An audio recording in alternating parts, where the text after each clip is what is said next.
उन्होंने मुझे कहा, नाम ओंगमू है उसका, उसने कहा दादी को गोली लग गई, दादी को गोली लग गई। और फिर मुझे गाड़ी में वापस ले गए। प्रियंका को मैंने स्कूल से उठाया, मैं वापस गए।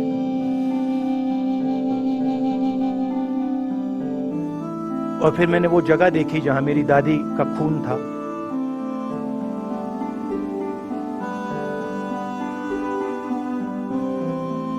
पापा है, माँ है। माँ बिल्कुल हिल गई थी, बोल नहीं पा रही थी।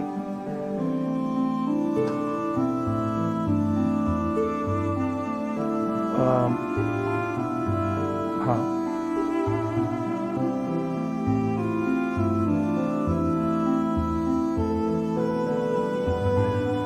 फिर क्या हुआ? तो जब जो हम लोग हैं,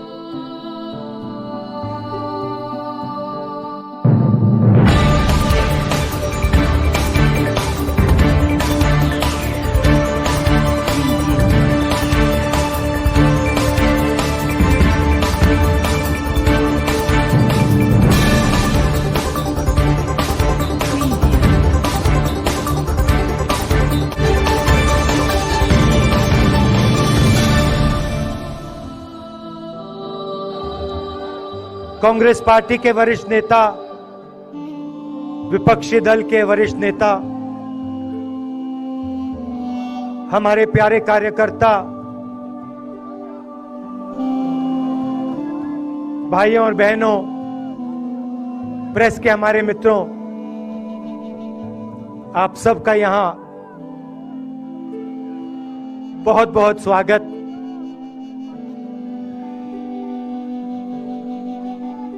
आप आज यहां बर्फ में खड़े हैं, मगर आप में से किसी को सर्दी नहीं लग रही है। आप बारिश में खड़े हुए, कोई भीगा नहीं। गर्मी में आपको गर्मी नहीं लगी, सर्दी में आपको सर्दी नहीं लग रही है, क्योंकि देश की शक्ति आपके साथ है।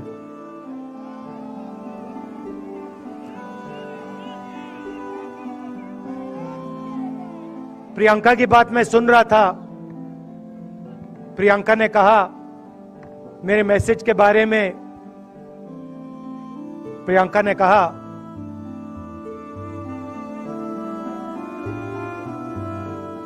नॉर्मली होता नहीं है, मगर मेरे आंख में आंसू आए।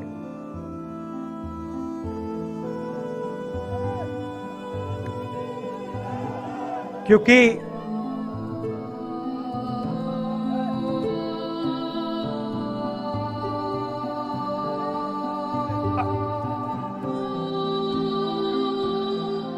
मैं कन्याकुमारी से चला, शुरुआत की, और पूरे देश में हम पैदल चले। मैं सच बताऊं, आपको अजीब लगेगा, मगर मैं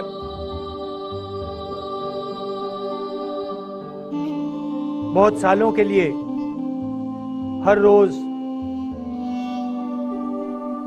8-10 किलोमीटर दौड़ता हूं। तो मैंने सोचा था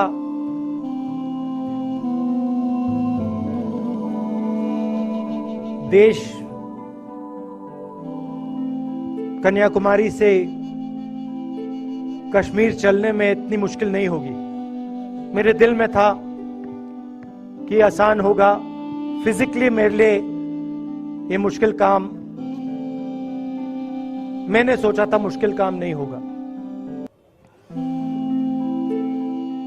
शायद मैं काफी वर्जिश करता हूं, थोड़ा सा अहंकार आ गया, जैसे आ जाता है।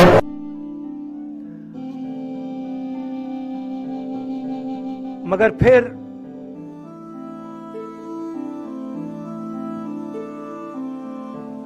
बात बदल गई। जब मैं छोटा था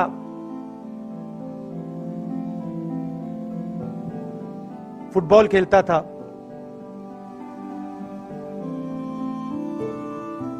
और कॉलेज में जब मैं फुटबॉल खेल रहा था एक बार मुझे बहुत जोरों से घुटने में इंजरी हुई थी।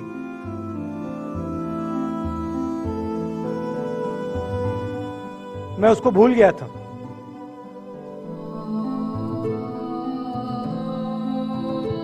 घुटने में दर्द नहीं होता था, भूल गया था उसको। दर्द गायब हो गया था। मगर कन्याकुमारी से 5-7 दिन बाद घुटने में प्रॉब्लम आई और जबरदस्त प्रॉब्लम आई। पूरा अहंकार उतर गया और मैं सोचने लगा क्या मैं ये जो 3,500 किलोमीटर हैं क्या मैं इनको चल पाऊंगा या नहीं। तो जो मैंने सोचा था आसान काम होगा वो काफी मुश्किल हो गया। मगर फिर मैंने किसी ना किसी तरीके से ये काम पूरा कर दिया। बहुत कुछ सीखने को मिला, बहुत कुछ सीखने को मिला। मैं आपको बोलूं तो दर्द सहना पड़ा काफी, मगर सह लिया। रास्ते में एक दिन मुझे दर्द हो रहा था, काफी दर्द हो रहा था और मैं सोच रहा था अब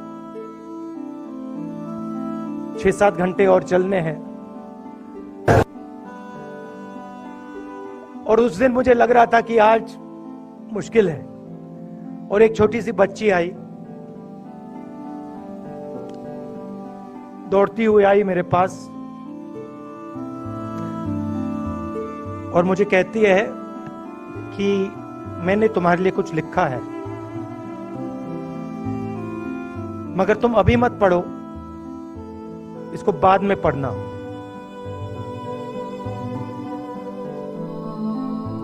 और फिर वो मुझे गले लग के भाग गई। फिर मैंने सोचा अब पढ़ता हूं क्या लिखा है।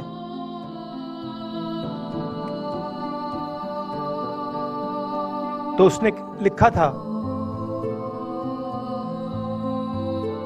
कि मुझे दिख रहा है कि आपके घुटने में दर्द है, क्योंकि आप जब उस पैर पे वजन डालते हो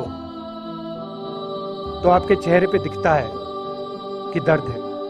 मगर मैं आपको बताना चाहती हूं कि मैं आपके साथ कन्याकुमारी नहीं चल सकती हूं, क्योंकि मेरे माता पिता नहीं चलने दे रहे हैं। मगर मैं दिल में आपके साथ, आपके साइड में चल रही हूं, क्योंकि मैं जानती हूं कि आप अपने लिए नहीं चल रहे हो, आप मेरे लिए चल रहे हो और आप मेरे भविष्य के लिए चल रहे हो। और उसी सेकंड में, पता नहीं अजीब सी बात है, उसी सेकंड मेरा दर्द उस दिन के लिए गायब हो गया। दूसरी बात, मैं चल रहा था और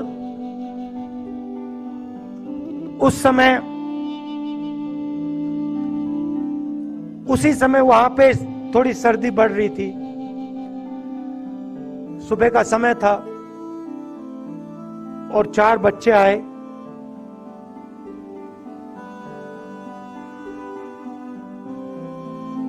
पता नहीं कहना चाहिए या नहीं।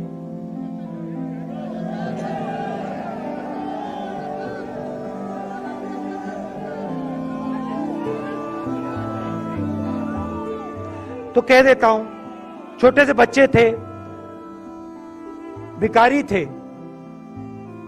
भीख मांगते थे और मेरे पास आए।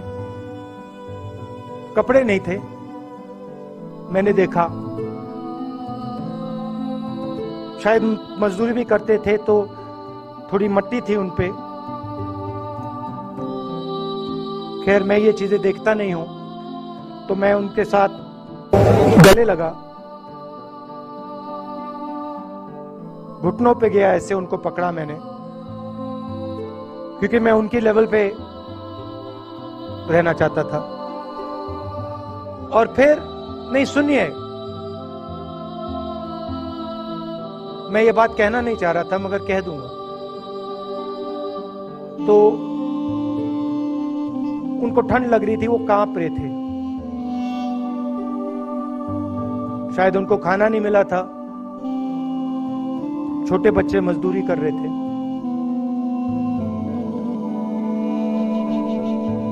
तो मैंने सोचा कि अब अगर ये स्वेटर नहीं पहनते हैं, अगर ये जैकेट नहीं पहन रहे हैं, तो मुझे भी नहीं पहनना चाहिए। मगर मैं झिझका क्यों आपको बताना चाहता हूं, मैं झिझका क्यों आपको बताना चाहता हूं। जब मैंने ये खत्म किया, मैं चल रहा था, तो हमारे साथ एक व्यक्ति थे, उन्होंने मेरे कान में बोला, राहुल जी, ये बच्चे गंदे हैं, इनके पास आपको ऐसे जाना नहीं चाहिए। तो मैंने उनसे कहा, वो आपसे और मुझसे दोनों से साफ है।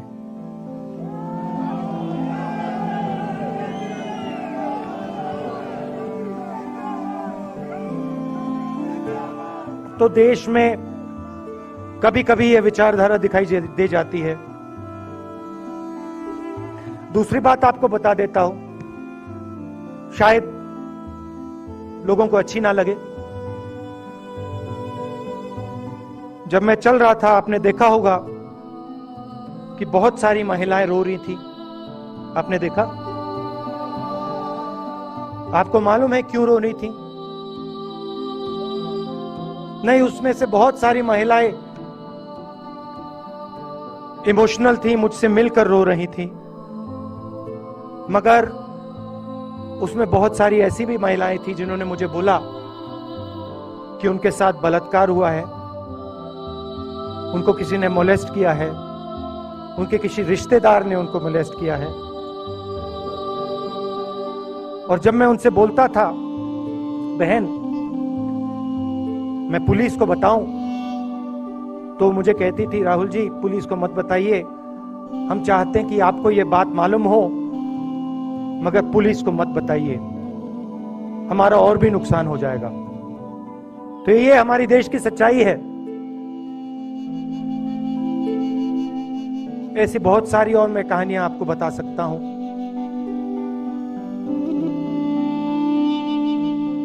तो फिर मैं कश्मीर की ओर आ रहा था और मैं सोच रहा था कि इसी रास्ते पे मैं नीचे से ऊपर जा रहा हूं। मैं सोच रहा था कि इसी रास्ते से सालों पहले मेरे रिश्तेदार नीचे से ऊपर आए, सॉरी ऊपर से नीचे आए, कश्मीर से इलाहाबाद गंगा की ओर गए। और मुझे ऐसा लग रहा था कि मैं वापस अपने घर जा रहा हूं।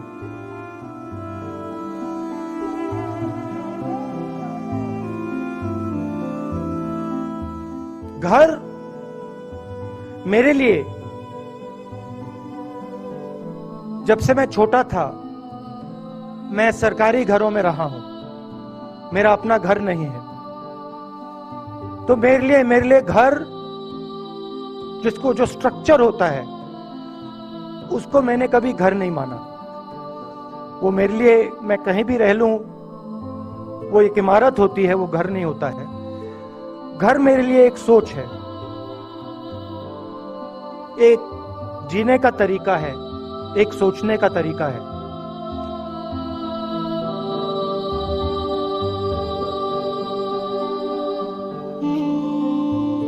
और यहां पे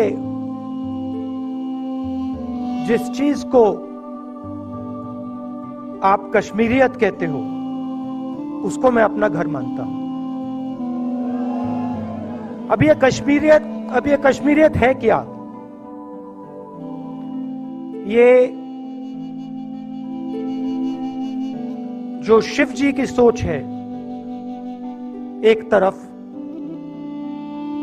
और थोड़ी सी गहराई में जाएंगे तो उसको शून्यता कहा जा सकता है।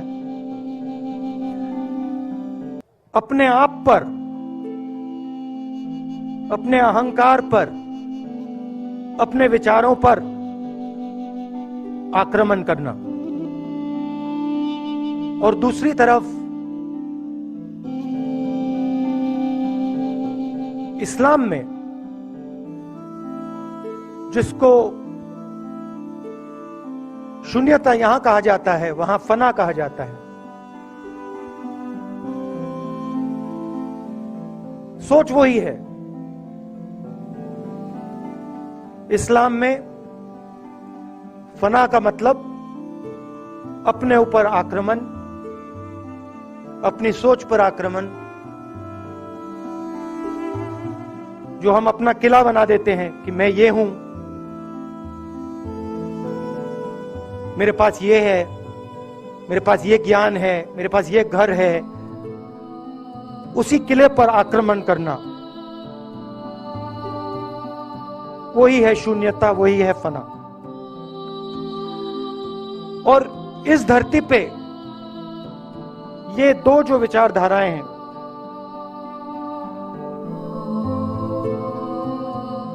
इनका एक बहुत गहरा रिश्ता है और ये सालों से रिश्ता है,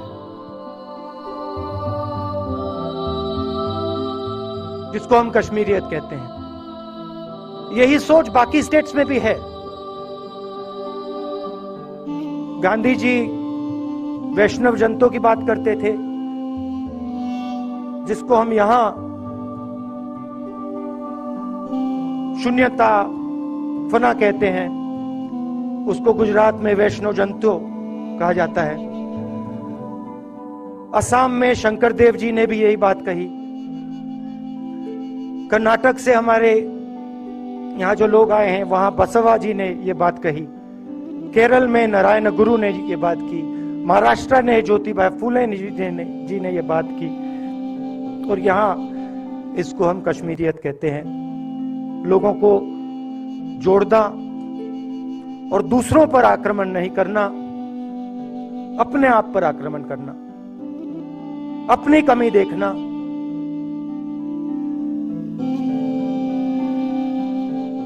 मैंने आपको कहा कि मेरा परिवार कश्मीर से गंगा की ओर गया था। इलाहाबाद संगम के बिल्कुल किनारे वहां पास में हमारा घर है।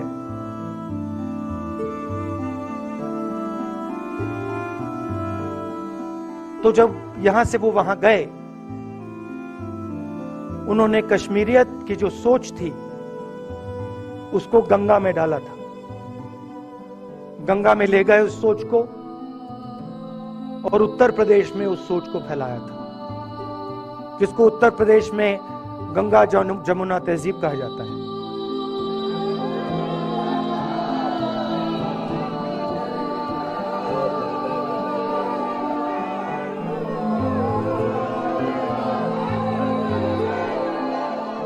तो उन्होंने, मेरे परिवार ने छोटा सा काम, कोई बड़ा काम नहीं किया। जो आपने उनको सिखाया, जो जम्मू कश्मीर के लोगों ने उनको सिखाया, लद्दाख के लोगों ने सिखाया, क्योंकि उसमें बौद्ध धर्म भी है, उनके पास भी वही सोच, शून्यता की सोच उधर भी है। वो उसको ले गए और उस विचारधारा को, सोच को गंगा में उन्होंने रखा। तो मैं ये सोच रहा था जब यहां आ रहा था, पैदल चल रहा था, और मुझे सिक्योरिटी वालों ने कहा था कि देखिए, आप पूरे हिंदुस्तान में चल सकते हो, जम्मू में भी चल सकते हो, मगर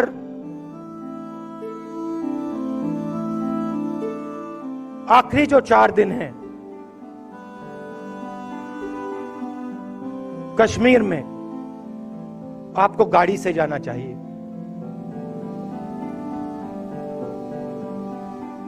वेणुगोपाल जी ने मुझे कहा पहले, और जो ऑर्गेनाइज कर रहे थे उन्होंने कहा।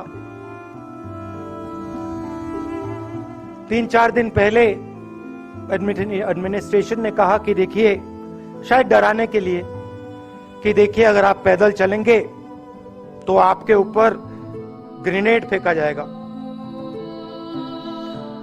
तो मैंने सोचा, नहीं सुनिए, मैंने सोचा कि ऐसे करते हैं, मैं अपने घर वापस जा रहा हूं, 4 दिन पैदल चलूंगा, अपने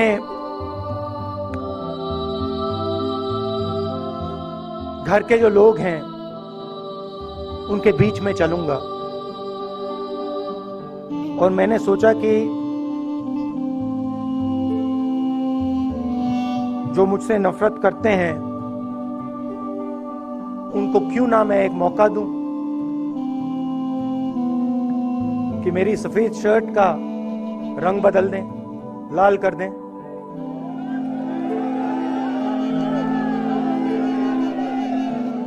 क्योंकि मेरे परिवार ने मुझे सिखाया है, गांधी जी ने मुझे सिखाया है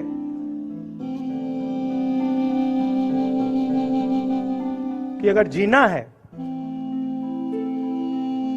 तो डरे बिना जीना है, नहीं तो जीना नहीं है। तो मैंने मौका दिया, मैंने कहा मैं 4 दिन चलूंगा, बदल दो टी शर्ट का रंग, लाल कर दो, देखी जाएगी। मगर जो मैंने सोचा था वही हुआ। जम्मू कश्मीर के लोगों ने मुझे हैंड ग्रेनेड नहीं दिया, अपने दिल खोलकर प्यार दिया, गले लगे।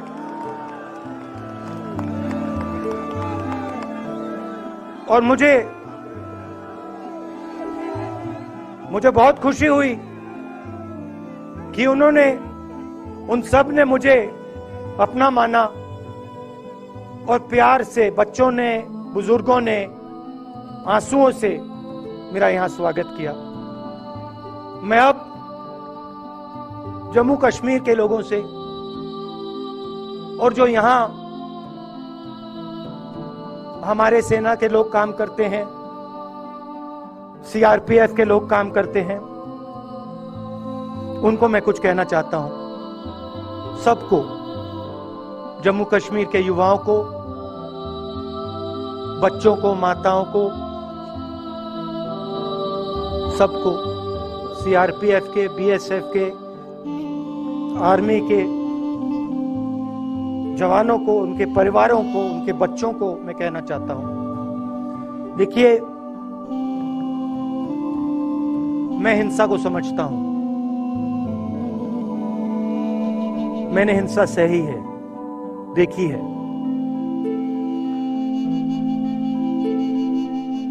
जो हिंसा नहीं सहता है, जिसने हिंसा नहीं देखी है, उसे यह बात समझ नहीं आएगी। जैसे मोदी जी हैं, अमित शाह जी हैं, आरएसएस के लोग हैं, उन्होंने हिंसा नहीं देखी है।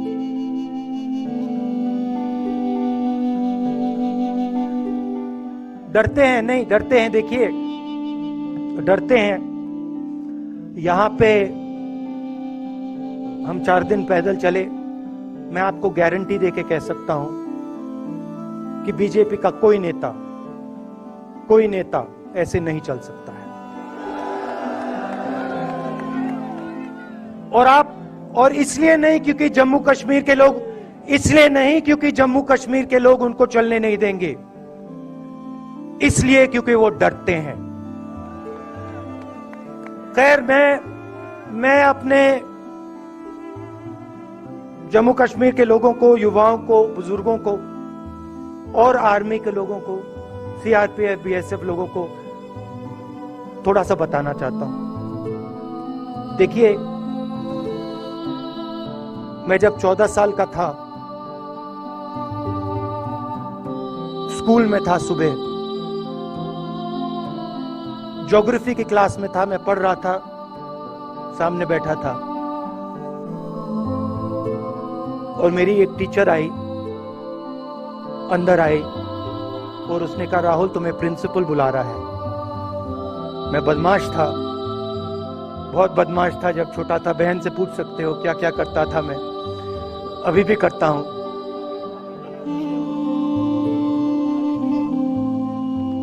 मैंने सोचा प्रिंसिपल बुला रहा है, मैंने कुछ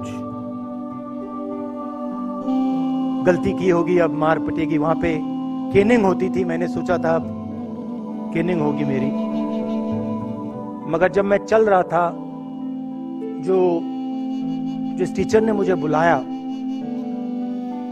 उसको देखकर मुझे कुछ अजीब सा लगा। और जब मैं प्रिंसिपल के ऑफिस पहुंचा तो प्रिंसिपल ने कहा, राहुल तुम्हारे घर से फोन कॉल है।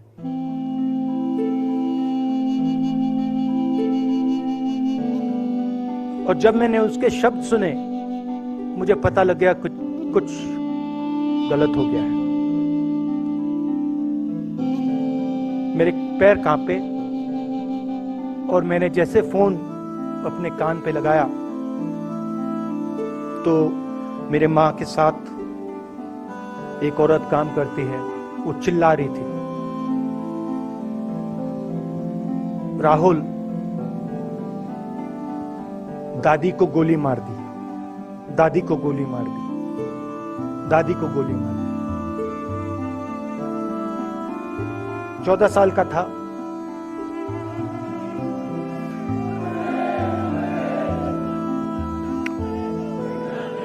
देखिए, ये जो मैं कह रहा हूं, ये जो मैं अभी कह रहा हूं, ये बात प्रधानमंत्री को नहीं समझ आएगी, ये बात अमित शाह जी को नहीं समझ आएगी, ये बात डोवल जी को भी नहीं समझ आएगी, मगर ये बात कश्मीर के लोगों को समझ आएगी, ये बात सीआरपीएफ के लोगों को समझ आएगी, ये बात आर्मी के लोगों को समझ आएगी, उनके परिवारों को समझ आएगी। तो उन्होंने मुझे कहा, नाम ओंगमू है उसका, उसने कहा दादी को गोली लग गई, दादी को गोली लग गई। और फिर मुझे गाड़ी में वापस ले गए, प्रियंका को मैंने स्कूल से उठाया, मैं वापस गए।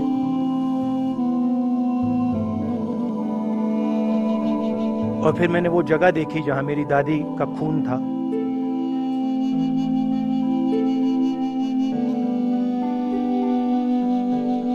पापा आए, माँ आई, माँ बिल्कुल हिल गई थी, बोल नहीं पा रही थी।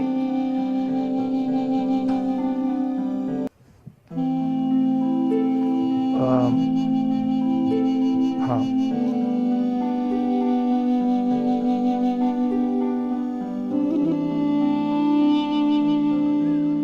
फिर क्या हुआ?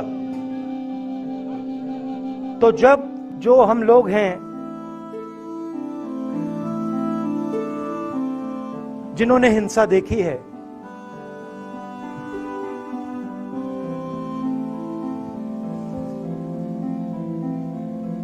ये जो है ना, इसको हम बिल्कुल दूसरी तरीके से देखते हैं। ये आप सबके लिए टेलीफोन है, ये हमारे लिए सिर्फ टेलीफोन नहीं है,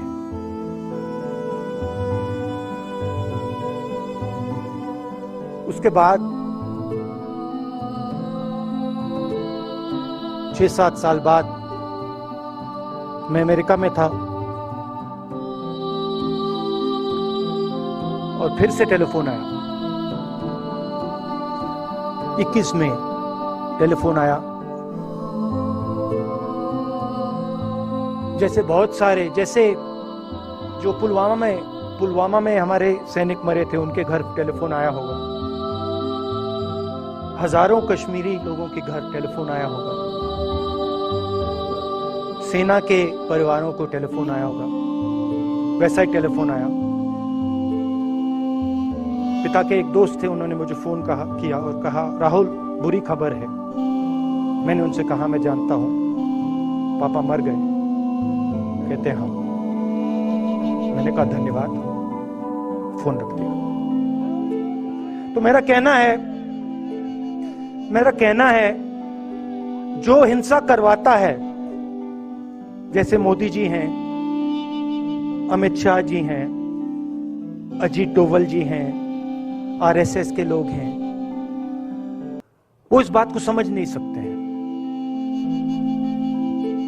वो दर्द को समझ नहीं सकते हैं। हम समझ सकते हैं। पुलवामा के जो सैनिक थे, उनके बच्चों के दिल में क्या हुआ मैं जानता हूं। मेरे दिल में वही हुआ है जो यहां पे कश्मीर में लोग मरते हैं, उनके दिल में क्या होता है। जो फोन कॉल आता है क्या लगता है, वो मैं समझता हूं, मेरी बहन समझती है। तो कल किसी जर्नलिस्ट ने मुझसे पूछा, यात्रा का क्या लक्ष्य है।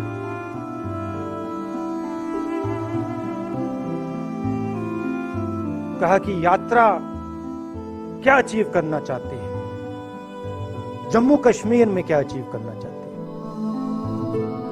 मेरे उस समय दिमाग में आया, मगर मैंने कहा नहीं बोलता हूं, कल भाषण में बोलूंगा।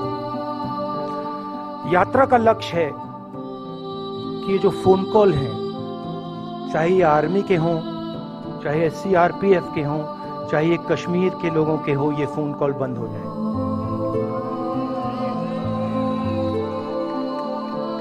कि ये फोन कॉल किसी बच्चे को, किसी मां को, किसी बेटे को ना लेना पड़े। मेरा लक्ष्य ये जो फोन कॉल हैं, इनको बंद करने का है।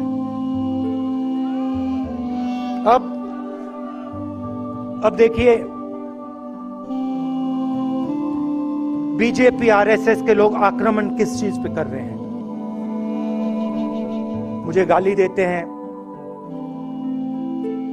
मैं उनका धन्यवाद करता हूं, क्योंकि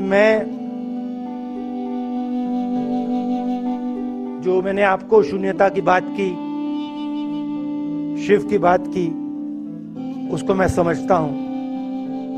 और मैं दिल से उनका धन्यवाद करता हूं कि जितना भी वो मेरे ऊपर प्रेशर डालें, जितनी भी गाली लगाएं, जो भी वो करें, उससे मैं सिर्फ सीखता हूं। तो मैं एक प्रकार से उनका धन्यवाद करता हूं। मगर जो मैंने आपको बात बोली पहले, चाहे वो कश्मीरियत है, चाहे वो वैष्णो जंतो है, चाहे वो शंकर देव जी हैं, बसवा हैं, नारायण गुरु हैं, तिरुवल्लुवर हैं, जो तमिलनाडु के बड़े पोएट हैं, फूले जी हैं, और जो कश्मीरियत हैं, ये इस विचारधारा पे आक्रमण कर रहे हैं। और ये जो विचारधाराएं हैं, ये इस देश की नींव है, इस देश की फाउंडेशन है। और आपने जो किया, जो यात्रियों ने किया, हम सब ने किया, इस विचारधारा की रक्षा के लिए किया है। मैंने ये काम अपने लिए नहीं किया। मैं ऐसा काम अपने लिए कभी कर ही नहीं सकता हूं। मैंने ये काम हमारे कांग्रेसी मित्रों को ये अच्छा ना लगे, मगर मैंने ये काम कांग्रेस पार्टी के लिए भी नहीं किया है। मैंने ये काम, और हम सब ने ये काम हिंदुस्तान की जनता के लिए किया है। और हमारी कोशिश है कि जो विचारधारा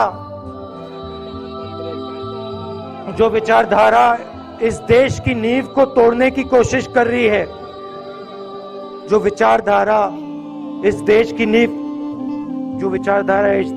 नींव को तोड़ने की कोशिश कर रही है, उसके खिलाफ हम खड़े हों, मिलकर खड़े हों, नफरत से नहीं, क्योंकि वो हमारा तरीका नहीं है, मोहब्बत से खड़े हों। मैं जानता हूं कि अगर हम मोहब्बत से खड़े होंगे, प्यार से बात रखेंगे, तो हमें सफलता मिलेगी। और उनकी जो विचारधारा है, उसको हम सिर्फ हराएंगे नहीं, मगर उस विचारधारा को हम उनके दिलों से निकाल देंगे। तो आपने, देश की जनता ने हमारा समर्थन किया। हमारी कोशिश है कि हमें, बीजेपी ने एक जीने का तरीका, राजनीतिक तरीका दिखाया है। हमारी कोशिश है कि हम एक और तरीका, जो हिंदुस्तान का तरीका है, मोहब्बत का तरीका है, वो हम देश को दिखाएं, हम देश को याद दिलाएं कि हिंदुस्तान मोहब्बत का देश है, इज्जत का देश है, भाईचारे का देश। तो हमने जो कहा था, छोटा सा कदम लिया है, बड़ा कदम नहीं है। नफरत के बाजार में मोहब्बत की दुकान खोलने की कोशिश की। धन्यवाद। जय हिंद।